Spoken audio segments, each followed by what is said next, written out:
mapagpalang araw po sa atin lahat. Meron tayong gagawin ditong isang washing machine.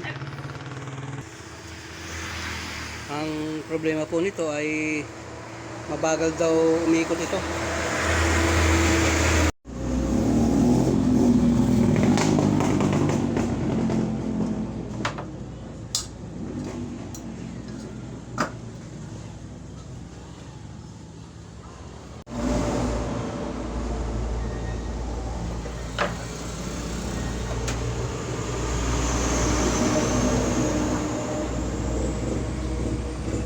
Dahil nga sa daw ito ay mabagal umikot, ay ating titestingin na yan. Sinabitan natin siya ng ammeter.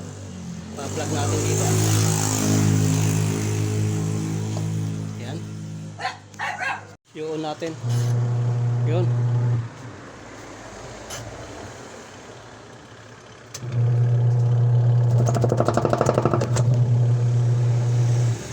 Malakas naman yung kanyang bugsok. Ayan o. Nakuha natin ay 0.7 ang amperahe niya sa reverse. Sa forward naman ay 0.7. So equal ang kanyang resistance. Okay ito. Tingnan natin yung tension ng kanyang belt. So i-adjust natin tong belt na to para medyo humigpit kasi maluwag kaya medyo mabagal yung kanyang ikot dahil naglulus yung belt niya. Hihigpitan natin. Kakalasin natin to.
Gamitan rin ang sinsil.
Kakalasin natin tong lugar na to.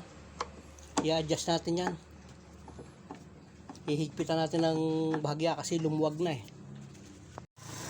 Yan, matapos natin kalasin, pansinin nyo tong lugar na to. Yan. I-adjust natin yan. Ayan o. Ilalayo natin yan.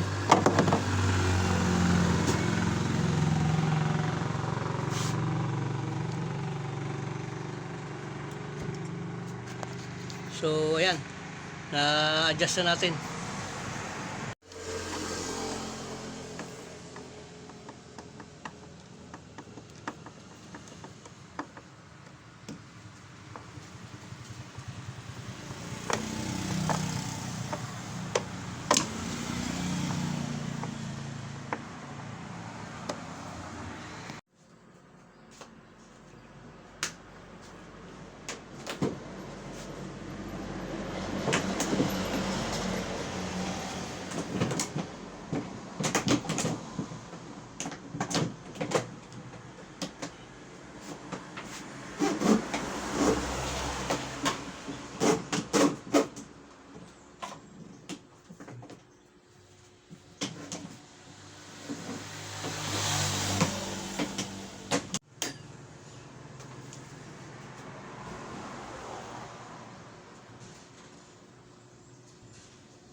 Kapit natin itong belt.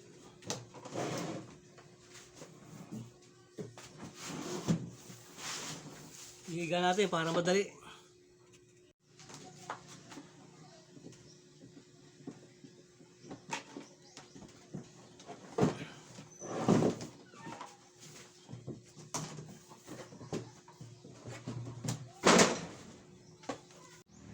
So yan. Medyo maganda na yung kanyang tension. O yan, magalit na rin yan. I-testingin natin ngayon to. Kukoneksyon natin yung kanyang electrical wiring para masubok na natin ngayon.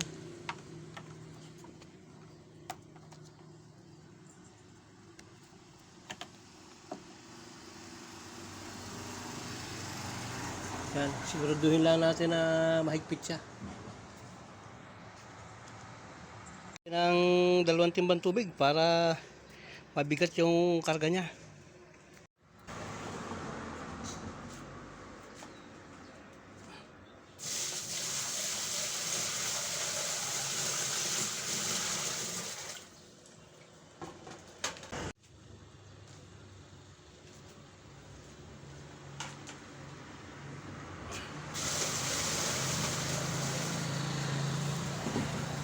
Plug natin.